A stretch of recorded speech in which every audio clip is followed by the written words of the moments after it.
ఒక jeans pant నిశ్శబ్దంగా streamer భుజాలపైకి చేరుకుంది. కెమెరామ్యాన్ ఆశ్చర్యంలో ఉండగా, అకస్మాత్తుగా ఆ జీన్స్ స్ట్రీమర్‌ను గట్టిగా చుట్టుకొని బిగిస్తుంది. అందరూ భయంతో చూస్తుండగా, జీన్స్ అందరిపై దాడి చేయడం ప్రారంభిస్తుంది. డ్రెస్సింగ్ స్టోర్ మేనేజర్ వచ్చినప్పుడు జీన్స్ నేలపై టమాటో సాస్‌ను నాకుతున్న దృశ్యాన్ని చూసి భయంతో పారిపోతాడు.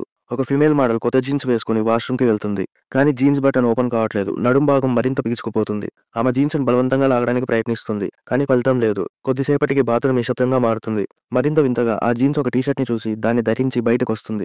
సెక్యూరిటీ కెమెరాల్లో ఈ భయానక దృశ్యాన్ని చూసి ఉద్యోగి లిన్ భయపడుతుంది. ఆమె ఇంటర్కామ్ ద్వారా జీన్స్‌ను ఎందుకిలా చేస్తున్నావని అడుగుతుంది. ఆశ్చర్యకరంగా జీన్స్ గోడపై రాయడం ప్రారంభిస్తాయి. అదొకప్పుడు పత్తి ఏరే ప్రమాదంలో మరణించిన ఒక అమ్మాయని తెలుస్తుంది. దుస్తుల కంపెనీ తన ఇమేజ్ కాపాడుకోవడానికి ఈ సంఘటన దాచిపెట్టింది. ఆ అమ్మాయి ప్రతీకార ఆత్మ పత్తిలో చేరి చివరికి జీన్స్‌గా మారింది. లిన్ ఆ జీన్స్ దాడిని ఆపితే సత్యాన్ని బయటపెట్టడానికి సహాయం చేస్తానని ఒప్పందం చేసుకుంది. అయితే మేనేజర్ ఫైర్ ఎక్స్టింగ్విషర్‌తో జీన్స్‌పై స్ప్రే చేస్తాడు. దాంతో అవి స్టోర్‌లోకి పారిపోతాయి. కంపెనీ గుట్టు బయటపడకుండా ఉండడానికి మేనేజర్ లిన్‌ను చంపడానికి ప్రయత్నిస్తాడు. ఆ కీలక క్షణంలో జీన్స్‌ల సైన్యం ఒక రిథంలో అడుగులు వేస్తూ ముందుకొస్తుంది. అవన్నీ అతనిపై దాడి చేస్తాయి. లిన్ స్పృహలోకి వచ్చినప్పుడు జీన్స్ హాలులో కస్టమర్ల కోసం చక్కగా అమర్చబడి ఉన్నాయని చూస్తుంది. లిన్ ఎంతగా వేడుకున్నా జీన్స్ నిరాకరించాయి. ఒక రకంగా కస్టమర్లు కూడా బాధ్యులని అవి నమ్ముతాయి. లిన్ కస్టమర్లు రాకుండా అడ్డుకోవడానికి గట్టిగా ప్రయత్నిస్తుంది. కానీ కొత్త బ్రాండ్ కొనడానికి జనం ఉరకలేస్తూ లోపలికి రావడం ఆపలేకపోతుంది. వారు ఉర్రూతలూగుతూ లోపలికి పరిగెత్తారు.